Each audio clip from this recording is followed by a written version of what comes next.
अरिहंत सिद्ध समरु सदा आचार जऊ वचय साधु सकल के चरण को वंदु शीश नमाय। शासन नायक सुमरिये भगवंत वीर जिन अलिय विघन दूरा हरे आपे परमान आपे परमान।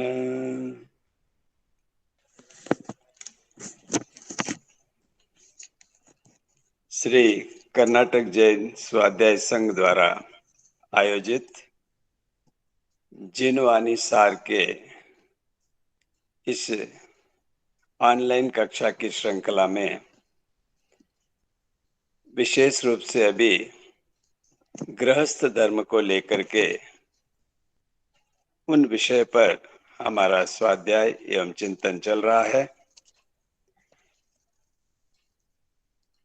गृहस्थ धर्म में भूमिका के रूप में मार्गानुसारी के 25 बोल को समझते हुए उससे आगे बढ़कर श्रावक धर्म को और श्रावक व्रत को हम समझने का प्रयास कर रहे हैं। और श्रावक व्रत जो 12 व्रत के रूप में प्रसिद्ध हैं, उन 12 व्रतों को हमने कल विशेष रूप से जो 3 विभाजन हैं, 3 ग्रुप के रूप में जो 12 व्रत हैं, जिसे हम 5 अनुव्रत, 3 गुण व्रत एवं 4 शिक्षा व्रत के रूप में जानते हैं। वैसे तो इन 12 व्रतों का पहला जो अहिंसा व्रत से लेकर के 12वां अतिथि संविभाग व्रत, इस तरह से इन 12 व्रतों को उस क्रम से तो हम जानते ही हैं। हम विशेष रूप से इस चिंतन को आगे बढ़ा रहे हैं कि 12वां व्रत जो अतिथि संविभाग व्रत है, पश्चानुपूर्वी क्रम से 12वें के बाद में 11वें का संबंध, 11वें से 10वें का, और इस तरह से आगे बढ़ते हुए पहला जो अनुव्रत है अहिंसा का, उस तक हम पहुंचने के लिए उस दृष्टिकोण को लेकर के विशेष रूप से चिंतन कर रहे हैं। और उस कड़ी में जो 4 शिक्षा व्रत हैं, जिसे हम 9वां सामायिक व्रत, 10वां देशावकाशिक व्रत, 11वां पौषध व्रत एवं 12वां अतिथि संविभाग व्रत के रूप में जानते हैं। ये चारों ही शिक्षा व्रत हैं और अनुव्रतों को अंगीकार करने के लिए ये जो 4 शिक्षा व्रत हैं, इन 4 शिक्षा व्रतों में बार बार हमें अभ्यास करने की आवश्यकता है। जितना अभ्यास होगा उतनी शिक्षाएं हमारे लिए संस्कारित होती रहेगी। और उसी दृष्टिकोण को लेकर के जो मूल हमारा केंद्र बिंदु है अहिंसा की परिपालना, और उस अहिंसा की परिपालना के लिए जो मुख्य रूप से अनुकंपा का जो गुण प्रत्येक जीव में है, वह अनुकंपा का गुण विकसित हो। उस अनुकंपा के गुण के द्वारा अनेक गुणों को हम प्राप्त कर सकते हैं।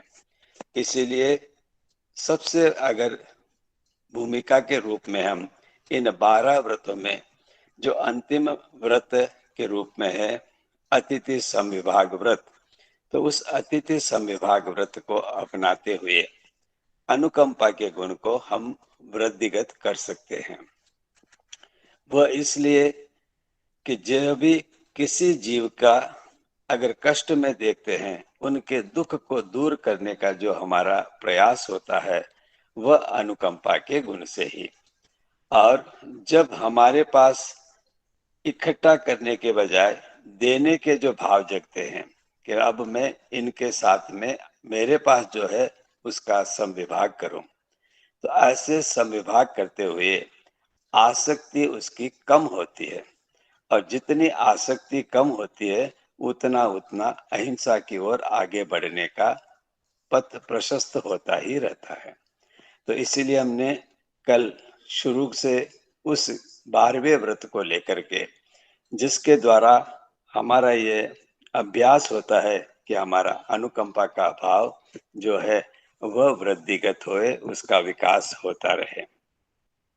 और उससे आगे बढ़ते हुए जो 11वां व्रत जिसे हम पौषध व्रत के रूप में जानते हैं, उस 12वें व्रत के बाद में हमारे अंदर में विशेष रूप से गुणीजनों के प्रति उनकी यत्नापूर्वक जिंदगी को देख करके हम भी यतना के साथ जुड़े, ये हमारा शिक्षा रूप में अभ्यास होता है कि एक दिन के लिए ही सही मैं भी मुनि जीवन को स्वीकार करूं और मुनि जीवन का जो यतनामय जीवन है उस तरह मैं भी अपने आप को तैयार कर सकूं।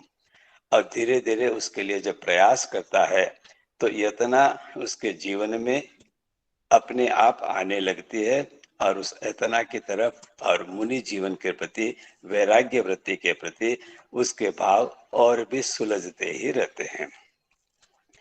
उससे जब आगे बढ़ता है तब उसके अंदर में संसार से जब जब भी अवसर मिले उससे वह अवकाश लेना चाहता है, छुट्टी लेना चाहता है। यानी आत्मा के लिए भी मैं कुछ करूं, शरीर के लिए तो प्रयास हो ही रहा है, जीवन पर्यंत तक उसके लिए भाग रहा है, लेकिन ऐसे मुनि जीवन आदि को देख करके उसके मन में भी इस प्रकार की जीवन जीने की अभिलाषा जगती है और वह अपने आप को जब जब भी अवसर मिलता है, देश यानी पार्शली, कुछ समय के लिए सही, एक दिन के लिए सही, जब अवसर मिलता है तो संसार की प्रवृत्तियों से छुट्टी लेने का उसका मानस बनता है। इसीलिए 10वां देशावकाशिक व्रत यानी देश अवकाश, पार्शियली संसार की प्रवृत्तियों से निवृत्त होने का मानस बनता है और आत्मा के लिए कुछ करूं, इस प्रकार से वह यत्नामय जीवन जीने के लिए देशावकाशिक व्रत का अभ्यास बार बार करता है। और अपने जीवन में थोड़ा सा समय निकाल करके 2 घड़ी के लिए सही पाप की प्रवृत्ति से बचने का प्रयास करता है और 2 घड़ी के लिए शुद्ध रूप से अपने आप को उस सहयोग से जोड़ता है कि मैं यहाँ पर पाप की प्रवृत्ति से बच सकूं, जिसे हम सामायिक व्रत के रूप में जानते हैं। तो ये हमारा पश्चानुपूर्वी क्रम से 4 जो शिक्षा व्रत है, उन शिक्षा व्रतों के द्वारा हमारे अंदर में हम तीनों पाठ में देखते हैं कि जब वहां पर पाठ आता है कि ऐसी मेरी श्रद्धा प्ररूपना तो है, सामायिक का अवसर आए तब सामायिक करूं और फर्श ना करके शुद्ध हूं। वही बात पौषध के लिए कि जब भी मेरे लिए पौषध का अवसर मिले तो पौषध करूं और स्पर्श ना करके शुद्ध हों। और अतिथि समविवाह के लिए तो जब कभी भी मुझे साधु साध्वी का योग मिले तो निर्दोष दान दूं और उससे निवृत्त अपने आप को प्रतिलाभित करूं। यानी उसका हर समय यह अभ्यास रहता है, उसका यह निरंतर चिंतन होता है कि मैं अपने जीवन में अपने आप को किस प्रकार से आत्म गुणों के साथ में जोड़ सकूं। तो यहाँ तक की बात हमारी चर्चा हुई थी। अब जैसे जैसे वह इन अभ्यास में आगे बढ़ता है, उसके द्वारा आगे बढ़ते हुए अब उसके लिए गुण रूप कुछ चीजें अंदर से प्रकट होना शुरू होता है। जो 3 गुण की बात यहाँ पर हो रही है कि ऐसे गुणों के अंदर में 90 व्रत के बाद में अगर 8वां व्रत अगर हम देखें, वह है अनर्थ दंड विरमण व्रत। बिल्कुल स्पष्ट है कि अनर्थ दंड जिसका कोई प्रयोजन नहीं है, निष्प्रयोजन, बिना किसी प्रयोजन के अगर हम आत्मा को दंडित कर रहे हैं, ऐसी सभी प्रवृत्तियां हमारे लिए घातक रूप है।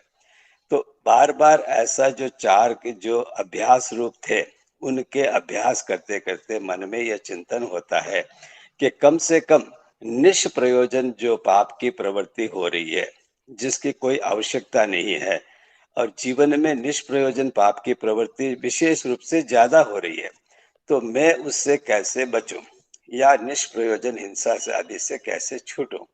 तो ये अनर्थ दंड विरमण व्रत का जो गुण है, यानी मुझे बिना प्रयोजन के हिंसा के कार्य में नहीं लगना है। क्योंकि उससे आत्मा दंडित हो रही है। इसीलिए कहा कि अनर्थ दंड विरमन दंड, आत्मा दंडित हो रही है। तो जो वैसे तो कोई भी प्रवृत्ति करेंगे उसमें तो हिंसा जुड़ी हुई है। इसीलिए दो भाग हो गए कि अर्थ दंड और अनर्थ दंड। जो हमारे जीवन जीने के लिए आवश्यक है, उन आवश्यकता की पूर्ति के लिए भी हमारा प्रयास निरंतर होता है और उसमें भी हिंसा होती है। तो उसे अर्थदंड कहा गया कि कोई न कोई प्रयोजन है, उस प्रयोजन से हम जुड़े हुए हैं और उसमें हिंसा का भाव कम से कम होते भी हिंसा हो ही रही है। लेकिन यहाँ जो बात हो रही है कि गुण संपन्नता अब उसमें आती है कि इस प्रकार के शिक्षा व्रतों के द्वारा कि कम से कम मैं ऐसे जिसका कोई प्रयोजन नहीं है वैसी हिंसा से तो बच सकूं और उससे मैं छूट सकूं। और ये बात आते आते उसके मन में चिंतन होता है। जो 5 अतिचार हम पढ़ते हैं अनर्थ दंड विरमन व्रत के अंदर में, तो उसमें पहला जो है किस प्रकार से कंदर पे कुकुये मोहरिये संजुताई करने और उपभोग परिभोगाई रहते, ये मूल शब्द वहां पर आते हैं। तो सबसे पहला कहा कि किस प्रकार से जो प्रयोजन नहीं है ऐसी पाप की प्रवृत्ति से छूटने की अभिलाषा उसके अंदर में जगती है। जो उसके लिए आवश्यक नहीं है और जो करना जरूरी नहीं है तो कम से कम उससे तो मैं बचूं। तो सबसे पहला गुण उसके अंदर में विकसित होता है कि मैं पाप की प्रवृत्ति जो नहीं भी करूं तब भी मेरा कार्य हो सकता है। तो ऐसे निष्प्रयोजन पाप से मैं छूटने का प्रयास करूं, यह उसके अंदर में अभिलाषा जगती है। और आगे बढ़ते हुए उसके अंदर में होता है कि ऐसी कोई प्रवृत्ति नहीं करूं जिससे कौतूहल उत्पन्न हो, कुतूहलता बढ़ती हो। और ऐसी कुतूहलता बढ़ते हुए ऐसी जो चेष्टाएं हैं उन चेष्टाओं से बचने का वह प्रयास करना चाहता है। ऐसी कुतूहल करने वाली चेष्टाएं यानी जिसे हम कहते हैं कि भांड कुचेष्टा की हो, ऐसी शारीरिक हमारी आकृति आदि बनाना, ऐसे शरीर से कोई ऐसी प्रवृत्ति करना जिसमें दूसरों को कुतूहलता जगती हो और ऐसे कुतूहलता के कारण से वह जो प्रयोजन उसका कुछ भी नहीं है, सिर्फ उससे विकार उत्पन्न होते हैं। इसलिए ऐसे कुतूहल उत्पन्न करने वाली जो चेष्टा है ये भी अनर्थ है। इस अनर्थ के कार्य से मैं बचने का प्रयास करूं। और तीसरे में कहा मौखर्य वचन, मुखरी वचन यानी बकवास करना, अंट संट बोलते रहना जिसका कोई प्रयोजन नहीं है। उसके बिना हमारा जीवन अच्छी तरह से सादगीपूर्ण हो सकता है। लेकिन ऐसे मौखर्य वचन, मुखरी वचन कहने की जो बात कही गई उससे भी मैं बचने का प्रयास करूं और वह उसके बिना भी मेरा जीवन अच्छी तरह से चल सकता है। तो फिर इसके साथ में मैं क्यों जुड़ूं। और चौथे में कहा कि हिंसा के उपकरणों को एकत्रित करना, हिंसा के जितने भी उपकरण हैं उनको जोड़ना, उनके साथ में जितना जुड़ता है उतनी उसके प्रति आसक्ति होती है और हिंसा के कार्य में वह आगे बढ़ने वाला होता है जिसका कोई भी प्रयोजन नहीं है। जीवन जीने के लिए उसके पास जो दूसरे अल्टरनेट हैं, जो दूसरे साधन हैं, उससे भी वह जी सकता है।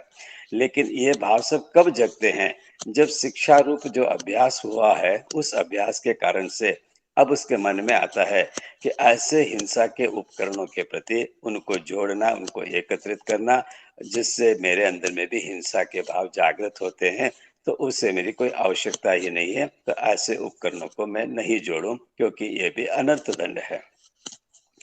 और उसके बाद में कहा कि उपभोग परिभोग की जितनी भी वस्तुएं हैं उन उपभोग परिभोग की वस्तुओं में उपभोग तो करना ही पड़ेगा।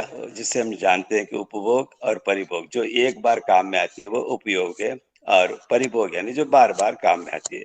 ऐसी चीजों का हमारे साथ में सहयोग होगा और उपयोग भी करते हैं, परिभोग भी करते हैं। लेकिन तीव्र आसक्ति के साथ में करने की आवश्यकता नहीं। जरूरी है, लेना पड़ेगा, लेते हैं, लेकिन उसमें तीव्र आसक्ति का जो भाव है वो हमारे लिए नुकसानदायक है। तो ये सारे अनर्थ के कार्य हैं जिसका कोई प्रयोजन नहीं है। उनसे बचने के लिए इसके अंदर में जब भाव जगते हैं तो उन भावों के साथ में ऐसे अनर्थ दंड से वह बचने का प्रयास करना चाहता है।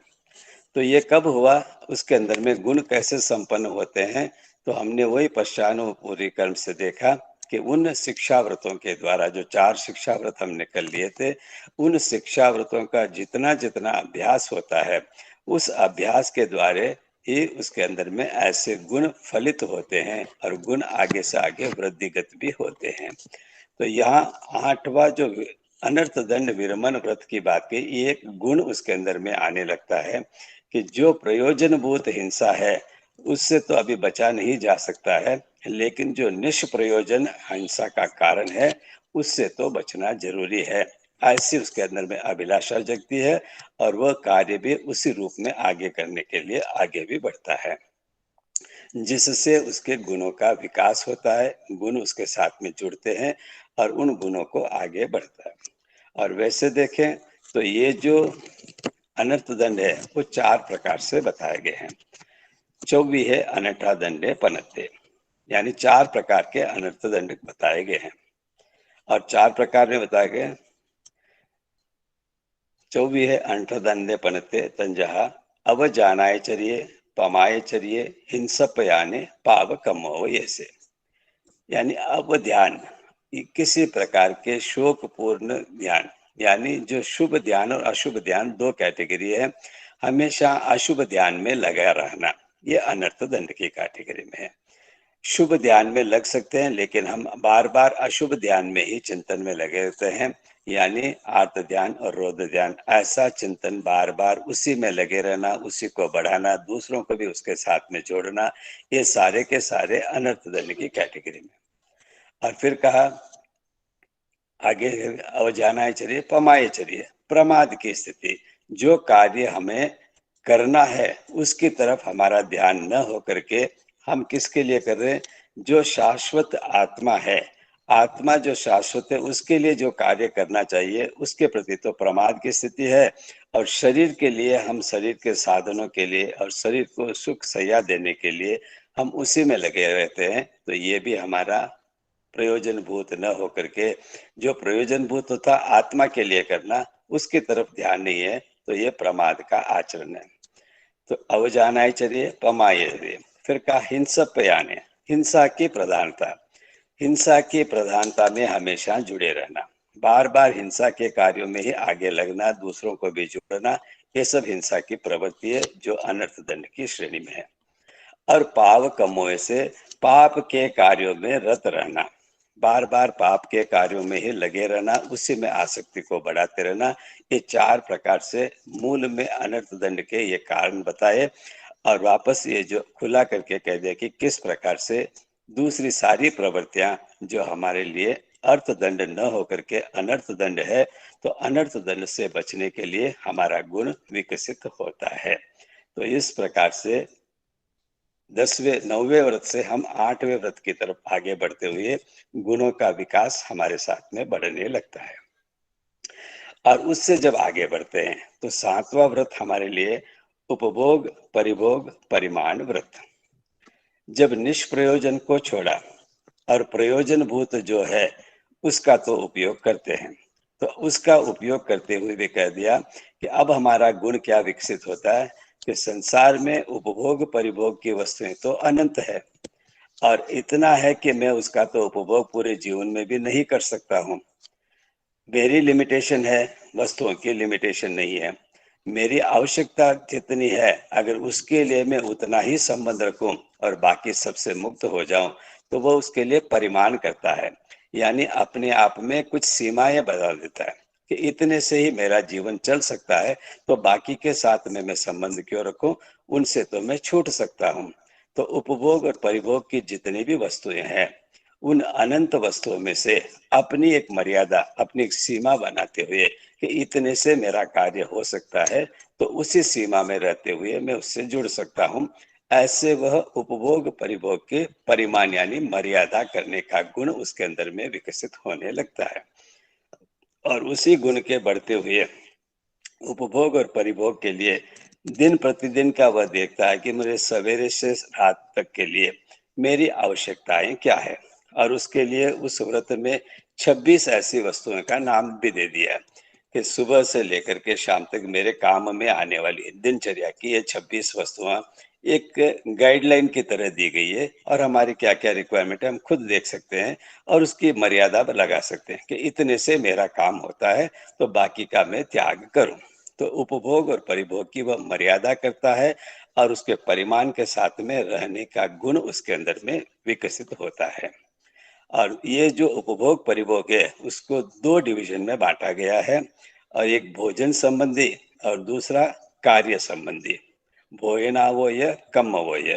भोजन संबंधी उसके अंदर में कैसे होना है, कैसे उसके गुणों का विकास करना है और कर्म संबंधी कर्म यानी व्यापार, उसका कार्य कैसे कार्य करते हुए वह हिंसा आदि से बच सकता है। तो भोजन संबंध के लिए उसके अंदर में वो विवेक जागृत होता है। वो विवेक जागृत होते हुए सबसे पहला गुण होता है कि भोजन संबंधी इस प्रकार के मैं अतिचार नहीं लगाऊं। कौन से अतिचार नहीं लगाऊं? कि मैं सचित का आहार ज्यादा से ज्यादा जो कर रहा था अब उसकी सीमा करूं या उससे छूटने का प्रयास करूं। अचित का उपयोग करूं और सचित का या तो मर्यादा करूं या सचित का त्याग करूं। क्योंकि हिंसा का कारण सचित का उपयोग है तो मैं सचित के लिए क्या करता हूँ, सचित्ता आहारे, उसका मैं अपने आप में कुछ सीमा करता हूँ, मर्यादा। ऐसे गुण उसके साथ में जुड़ते हैं और सचित आहार के बाद का सचित आहार है और सचित प्रतिबद्ध आहार है। सचित से जुड़ी हुई जो वस्तु है अचित भी, इस प्रकार का दोनों विवेक पूर्वक उनको अलग करूं और सचित का मैं त्याग कर सकूं, ऐसी भावना भी जगती है। और जो भोजन ले रहा है सचित से अचित पूरा हुआ है या नहीं हुआ है इसके भी वह क्या करता है, यत्ना पूर्वक अपोली ओसही बकनिया दुपोली ओसही बकनिया, अच्छी तरह से वह पक करके अचित हुआ है या नहीं हुआ, या अभी तक दोष पूर्वक ही वह प्रवृत्ति हुई है, अभी तक वह अचित की श्रेणी में नहीं आया, तो उसको भी देखता है। और फिर पांचवे में कहा कि तुच्छो से ही बकनिया, जिसके अंदर में हमारे उपयोग में आने वाला तो कम है और बाहर फेंकने वाला ज्यादा है, तो ऐसे का तो मैं त्याग कर सकता हूँ या फिर मर्यादा कर सकता हूँ। तो मूल में क्या हुआ, जैसे ही निष्प्रयोजन वाली वस्तुओं से त्याग हुआ, जो निष्प्रयोजन के कार्य से अनर्थ दंड हो रहा था, उनके त्याग के द्वारा उसके अंदर में अब कौन सा गुण विकसित हो गया, संतोष वृत्ति वाला गुण हो गया। जब संतोष वृत्ति का गुण आता है तो वह आहार के उपभोग परिभोग की वस्तुओं का नियमन करता है, मर्यादा करता है और उस मर्यादा के साथ में जुड़ने का प्रयास भी करता है। और साथ में कहा कि जो उसके जीवन चलाना है, जीवन चलाने के लिए जो अर्थ की आवश्यकता है, वो अपने जीवन को किस ढंग से चलाए। तो उसके लिए जो विशेष रूप से अगर हिंसा के कार्य करके ही अगर मेरा जीवन चलाना है, तब तो हमारे लिए मुश्किल की स्थिति होगी। क्योंकि ऐसे बहुत सारे ऑप्शन हैं, बहुत सारे अल्टरनेट है जिसके द्वारा भी मैं अपने जीवन का यापन कर सकता हूँ। मैं अपने जीवन को सुंदर ढंग से सुचारू पूर्वक चला सकता हूँ। तो फिर हिंसा की ज्यादा प्रधानता जहाँ पर है, जहाँ हिंसा की बहुलता है, ऐसे व्यापार में क्यों करूं और उससे छूटूं और उसका त्याग कर दूं, ऐसा गुण विकसित होता है। इसलिए वहां पर 15 प्रकार के ऐसे जो कार्य हैं कि जिनका व्यापार करने से बहुत ज्यादा हिंसा होती है। ऐसे जो बहुत बहुलता वाले हिंसा के कार्य हैं, ऐसे व्यापार से वह बचना चाहता है और अपने आप को उससे अलग होकर के ऐसी जो प्रवृत्ति है उससे वह छूटता भी है, ऐसा गुण उसके अंदर में विकसित होता है। तो ये क्या हो गया कि दोनों ही प्रकार से उपभोग परिभोग की वस्तुओं की भी मर्यादा करता है और व्यापार संबंधी भी जो विशेष रूप से हिंसा के कार्य है उससे भी वह बचने का प्रयास करता है। तो ये गुण उसके अंदर में फलित कहाँ से हो रहा है कि जैसे जैसे वह आगे बढ़ता है, उसने जो अनर्थ के कार्य को छोड़ा और अर्थपूर्ण जो कार्य है, अब अर्थपूर्ण कार्य में भी विशेष रूप से वह क्या करता है, नियमन कर रहा है, मर्यादा कर रहा है और उसमें संतोष पूर्वक अपने जीवन को अच्छी तरह से चलाने का अब उसके अंदर संतोष वृत्ति आगे से आगे बढ़ने लगती है। और जैसे संतोष वृत्ति बढ़ती है तो फिर उसका फैलाव भी वह अब क्या कर सकता है, कम कर सकता है। जो इसीलिए कहा कि छठा दिशि व्रत, दिशाओं की मर्यादा करता है।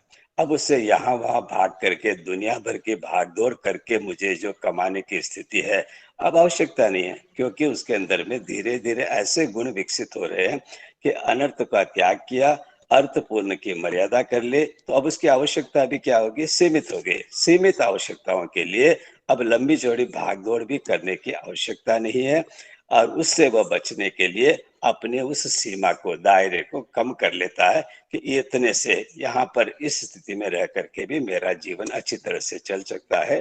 तो ऊंची दिशा में कहाँ तक के लिए, नीची दिशा में कहाँ तक के लिए, और तिरछी दिशा में कहाँ तक के लिए। अगर मोटे रूप में समझें तो मैं अगर अपने गांव में रहते हुए भी मेरा जीवन अच्छी तरह से व्यापार कर सकता हूँ, तो दुनिया भर की भागदौड़ करके यहाँ से और दुनिया के सारे अलग अलग ठिकाने पे जा करके मुझे व्यापार करने की आवश्यकता नहीं है, क्योंकि मैं संतुष्ट हूँ। तो इसलिए वह अपने आप में आगे बढ़ते हुए दिशाओं की मर्यादा करने वाला हो जाता है। ये उसका अंदर गुण विकसित हुआ। ये कब हुआ? ये तीनों ही गुण की अगर हम कंपैरिजन करें, कि जो 8वां अनर्थ दंड विरमण व्रत, 7वां उपभोग परिभोग परिमाण व्रत और 6ठा देशी व्रत, ये तीनों गुण एक से एक बढ़ करके आगे हमारे अंदर में संपन्न जब होने लगते हैं, जब हमने ऐसे जो शिक्षा व्रत का अभ्यास अच्छी तरह से किया। शिक्षा व्रत के अभ्यास करने के कारण से ही हमारे अंदर में इन गुणों का विकास हुआ। तो सबसे पहले अनर्थ से बचने का प्रयास किया, वह गुण हमारे अंदर में आया। और उसके साथ में उपभोग परिभोग की वस्तुओं का परिमाण किया, मर्यादा कर ली। व्यापार संबंधी जो कमाने का तरीका है, बहुत सारे दूसरे साधन हैं जिसमें कम से कम हिंसा में मेरा कार्य चल सकता है, तो बहुलता वाले हिंसा के बिल्कुल त्याग कर दिया।